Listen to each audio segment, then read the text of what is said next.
Depuis quelques années, on observe dans les pays du bassin méditerranéen un changement important des systèmes agricoles. Abandon des zones de petite agriculture diversifiée au profit de l'agriculture intensive, urbanisation ou développement touristique en zone côtière sont autant de dynamiques qui impactent la manière de produire et de consommer. L'INRAE, Institut national de recherche pour l'agriculture, l'alimentation et l'environnement, a coordonné un programme international de recherche incluant 7 pays autour de la Méditerranée, destiné à analyser et localiser ces changements et à en comprendre les conséquences sur la production alimentaire et l'organisation des territoires. On a porté le regard plus particulièrement sur la question de l'alimentation. Alors l'alimentation, pas en termes de la diète, de ce que mangent précisément les gens, mais de la capacité de l'agriculture à alimenter les populations locales.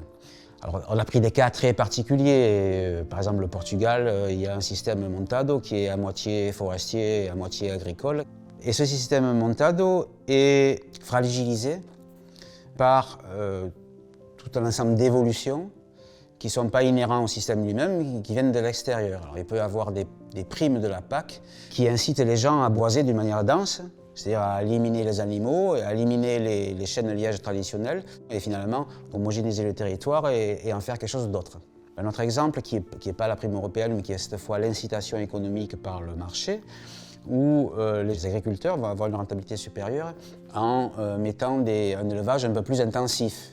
Et les animaux étant plus nombreux, ils vont se regrouper, et donc il va y avoir des incidences comme le piétinement, par exemple, qui peut modifier un sol sur une superficie suffisamment importante. Les collègues portugais sont allés fouiller les choses sur le terrain. Alors fouiller, c'est-à-dire regarder très précisément, cette fois, pas à l'échelle du bassin, mais à l'échelle éventuellement des parcelles, s'il le faut, ce qui se passait en termes d'agricole et de changement agricole. D'aller interroger des gens en disant, mais fiche, qu'est-ce qui se passe chez vous, pourquoi ces changements-là, et puis à organiser des séances collectives de discussion autour de qu'est-ce que c'est le changement, qu'est-ce que ça annonce pour vous, qu'est-ce qui vous pensez possible d'influer en fonction de vos pratiques, donc de discuter de ces changements avec les individus. L'agriculture locale, de qualité, traditionnelle, devient un enjeu politique, notamment pour les urbains qui souhaitent avoir ce type de produit sur leur table. Si l'on détruit les systèmes qu'il a portés, ça sera plus compliqué de revenir en arrière. De l'autre côté de la Méditerranée, en Tunisie, dans la région du Cap-Bon, on constate aussi ces changements de systèmes agricoles. Peu à peu, la polyculture disparaît au profit d'un modèle de production intensive de tomates.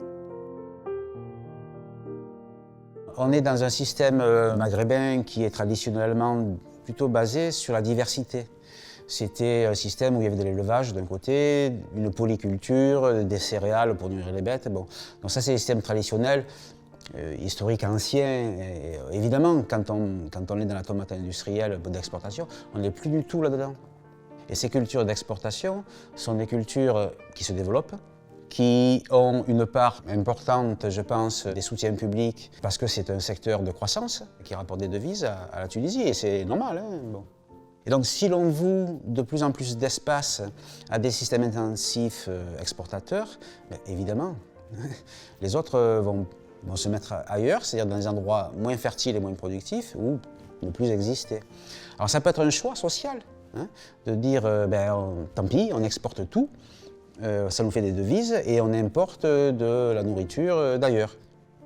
Notre rôle de chercheur collectivement, c'est de dire voilà les conséquences de ce que vous faites dans divers champs environnemental, économique, social. Mais dans le bassin méditerranéen, les enjeux autour de la terre agricole ne se limitent pas à la confrontation entre pratiques traditionnelles et pratiques intensives. La terre agricole n'est pas quelque chose qui est naturel. L'homme, il y a 15 000 ans, il s'est arrêté à un endroit et a commencé à fabriquer de la terre agricole, hein, en fertilisant, en faisant un certain nombre de choses, en déforestant. Et une fois qu'il a fabriqué cette terre agricole, il est devenu sédentaire.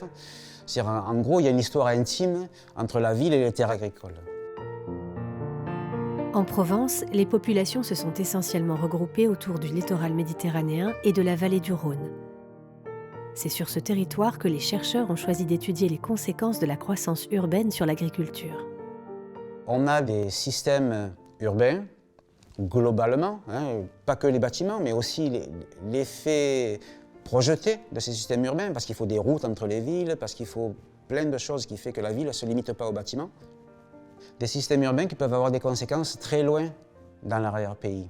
Avec une demande des urbains qui est de plus en plus de densité faible, on aime bien des pavillons de banlieue, des zones arborées, bref, on aime bien consommer de l'espace pour vivre, pour habiter.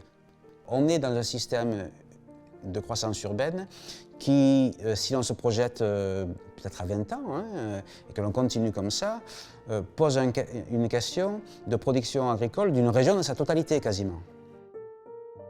Face à tous ces enjeux, l'objectif de ce programme de recherche méditerranéen est de produire de la connaissance et de la mettre à disposition. On essaie toujours de donner des cadres pour que les gens qui ont une décision à prendre, qui sont des décideurs publics d'une manière ou d'une autre, puissent comprendre les conséquences de leur choix. L'effet immédiat des résultats que l'on a sur la Méditerranée, c'est verser à une espèce de dossier où l'on dit « attention ». Les grandes évolutions que l'on peut observer peuvent avoir des conséquences importantes sur un certain nombre de conditions humaines, comme l'alimentation, c'est quand même important. Et a priori, il y a des moyens de s'en soucier, sans non plus empêcher le développement, à condition de s'y prendre avec soin. Les fruits de ces recherches sur l'évolution des systèmes agricoles dans le bassin méditerranéen permettront ainsi de se projeter dans l'avenir et définir un autre futur souhaitable et partageable par tous.